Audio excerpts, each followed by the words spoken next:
De manière globale, les 108e et 109e sessions de la Commission nationale des équivalences des enseignements dispensés à l'étranger réunies le 7 juin 2023 à l'École normale supérieure de Yaoundé affichent 2881 dossiers reçus pour 2822 équivalences accordées, 52 rejets et 30 faux diplômes détectés. Voilà le bilan global donc de ces assises qui étaient présidées par le secrétaire général du ministère de l'Enseignement supérieur, représentant personnel du ministre d'État, ministre des Enseignements supérieurs, chancelier des ordres académiques. Des avancées considérables donc constatées dans la manière de travailler de cette commission créée depuis 1993, ceci grâce à la digitalisation. Il y a un processus de dématérialisation de procédures au ministère de l'Enseignement supérieur qui s'applique grâce à la révolution digitale que M. le Président de la République, chef de l'État, son Excellence Paul Biya, a bien voulu initier et piloter dans le système d'enseignement supérieur camerounais aujourd'hui.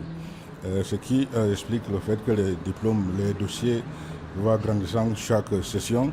C'est par l'obéissance du fait qu'à travers les réseaux sociaux, digitalement, Madame le directeur a réussi à vérifier l'authenticité des diplômes directement en ligne sans pouvoir saisir comme ça se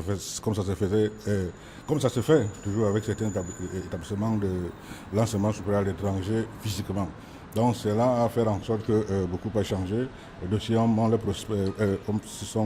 sont gérés avec beaucoup de diligence, avec beaucoup de rapidité, et ça explique même la diminution de temps qu'il faut attendre pour que son diplôme, pour que son équivalent soit donné.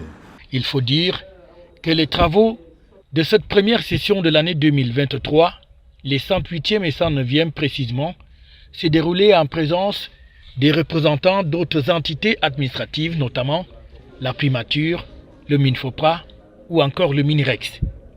Il est question d'assurer les équivalences des diplômes obtenus par les Camerounais à travers le monde et qui doivent donc passer au crible des critères de Cameroun à travers donc cette commission. Des travaux qui se sont donc bien déroulés dans l'ensemble et qui ont donné les résultats escomptés. Il faut savoir qu'avant que nous arrivions à cette auguste instance, il y a un travail préalable qui est fait d'abord par le secrétariat technique, qui est géré par Madame le DCA, qui exprime les gratitudes de M. le ministre d'État de l'Enseignement supérieur pour le travail qui est abattu à son niveau, dont elle supervise. Et dans cette sous-commission technique siègent les ministères partenaires techniques sur certains dossiers. Pour le moment, nous profitons pour cela pour remercier le président de la sous-commission technique pour le travail qu'ils abattent. Nous remercions les ministères partenaires qui nous accompagnent régulièrement dans ces dossiers. Et nous remercions surtout le Premier ministre du gouvernement qui suit directement ce dossier.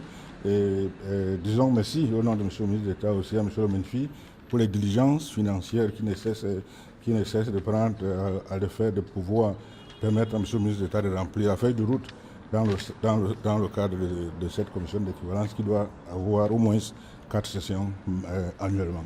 La commission est donc appelée à être toujours vigilante sur non seulement la qualité des diplômes qui sont ramenés de l'étranger, mais aussi s'assurer de l'existence réelle des établissements de formation auprès desquels des Camerounais à travers le monde prétendent avoir obtenu ces différents parchemins.